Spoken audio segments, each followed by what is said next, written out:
my YouTube channel Herit Kaur, and today we are going to talk about 5 things which are going to help you to make best first impression. तो कौन सी वैसी पांच चीजें हैं जो आपको help करेंगी अच्छा इंप्रेशन डालने के लिए, क्योंकि जब भी आप चाहे किसी भी प्रोफेशन में हो या किसी भी लाइन में हो लाइफ की, तो आपको एक फर्स्ट मीटिंग में या फर्स्ट मुलाकात में एक अच्छा इंप्रेशन देना होता है दूसरे पर्सन को, जो कि जनरली कई बार मैसअप हो जाता है और उस वजह से आपको आपकी एक इमेज बन जाती है. तो उसको कैसे हम लोग ठीक करें. Number 1 is how you are dressed. That is very much important. आपका ड्रेसिंग सेंस बहुत ज्यादा मैटर करता है जब आप किसी से मिलते हो, बिकॉज ऑब्वियसली हम अगर ये कहें कि कोई किसी को जज करता है या नहीं करता, वो जज की बात नहीं होती है. Your cloth should be nice and clean. जरूरी नहीं है कि ब्रांडेड हो या फिर बहुत ज्यादा कुछ महंगे हो, ऐसा कुछ जरूरी नहीं है. आपके क्लोथ्स नाइस एंड क्लीन होने चाहिए और अच्छे से कैरी किए हुए होने चाहिए. थोड़ा सा आपके ऊपर सूट कर रहे हो, आपको एक सोबर और नाइस लुक दे रहे हो, उससे आपकी पर्सनैलिटी और ज्यादा हैवी लगेगी और सामने वाले पे अच्छा इंप्रेशन जाएगा.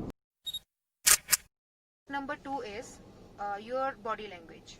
कई बार आप जब किसी से मिलते हो, फर्स्ट टाइम मिलते हो, आपसे वो कई बार किसी चीज से आपसे बेटर होते हैं या फिर वैसे ही आप थोड़ा नर्वस फील करते हो, तो वो नर्वसनेस को आपकी बॉडी पे नहीं दिखने देना है आपको.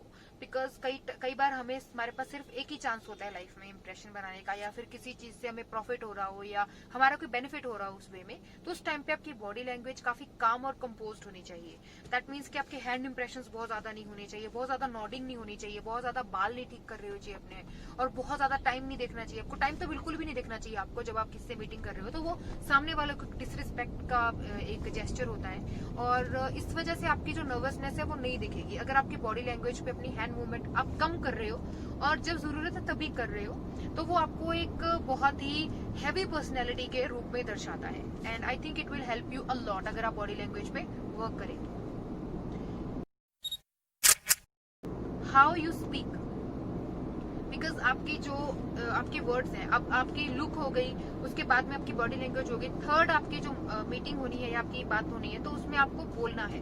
कैसे आप बोलते हो ये बहुत ज्यादा मैटर करता है. अगर फॉर एग्जांपल आप कोई लैंग्वेज चूज करते हो, उस लैंग्वेज में आपका फ्लो कैसा है, आपकी कम्युनिकेशन स्किल्स कैसी हैं, तो वो बहुत मैटर करती है. आपको कैसे कन्वे करना है अपने वर्ड्स को या अपनी फीलिंग्स को या जो चीज आप बताना चाहते हो, वो बहुत ज्यादा मैटर करता है. और कई बार आप उसी चीज में हम लोग मैसअप कर देते हैं कि हमें फॉर एग्जांपल किसी को अच्छे से इंग्लिश बोलनी नहीं आती है, तो वो अपने आप को फोर्सफुली इंग्लिश बोल देते हैं सिर्फ ये दिखाने के लिए कि उनको इंग्लिश आती है, ताकि सामने वाले को ये पता चल जाए. बट अल्टीमेटली उनका इंप्रेशन सामने वाले पर्सन के ऊपर क्या आता है कि बहुत ज्यादा स्ट्रगल कर रहा है ये बंदा और ये वर्ड्स ढूंढ के ला रहा है. आई थिंक ये थोड़ा सा फनी भी लगता है कई बार. तो जरूरी नहीं है, आपका जिस लैंग्वेज पे अच्छा कंट्रोल है और सामने वाला उस लैंग्वेज को समझ पा रहा है, तो आप उसी लैंग्वेज को यूज करें. मिक्स एंड मैच कर दे थोड़ा सा वर्ड्स को, पर ऐसे आपको अपने आप को फोर्सफुली नहीं करना है. तो अपनी कम्युनिकेशन थोड़ी स्मूथ रखें और कम से कम वर्ड्स का यूज करें. Until or unless you are in sales. अगर आप सेल्स में हो तो आपको थोड़े वर्ड्स ज्यादा यूज करने पड़ते हैं. उस टाइम पे आपको कम टाइम में ज्यादा चीजें एक्सप्लेन करनी पड़ती हैं. पर अगर आप नॉर्मली एक मीटिंग पे अच्छा इंप्रेशन डालना चाहते हो, तो आपको वर्ड कम रखने हैं और फ्लो अच्छा रखना है अपने बोलचाल. पॉइंट नंबर 4 इज आपको एक अच्छी कम्युनिकेशन के साथ साथ एक अच्छे लिसनर भी बनना है. लिसनर इन द सेंस कि जब आप बात कर रहे हो, जब आप मुलाकात कर रहे हो, तो आप अकेले तो हो नहीं, आपके सामने एक सेकंड पर्सन है और मे बी ज्यादा पर्सन है, तो ग्रुप ऑफ पीपल है. तो आपको उनके सामने जब आप बात कर रहे हो, अच्छे से बात कर रहे हो, दैट इज वेल.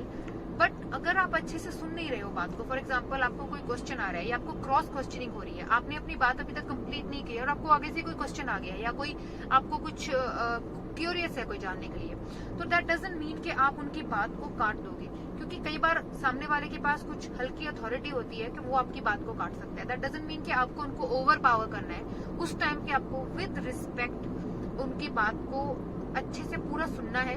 उसके बाद अपनी बात वहीं से स्टार्ट करनी है जहां से आपने छोड़ा था. और अगर आपको लगता है कि उन्होंने आगे से ऐसी क्रॉस क्वेश्चनिंग कर दी है कि आप उनकी जवाब नहीं दे पा रहे हो, तो आपको उस चीज को वहीं पे छोड़ देना है. Then you start with something else, जो भी आपको नेक्स्ट बोलना है.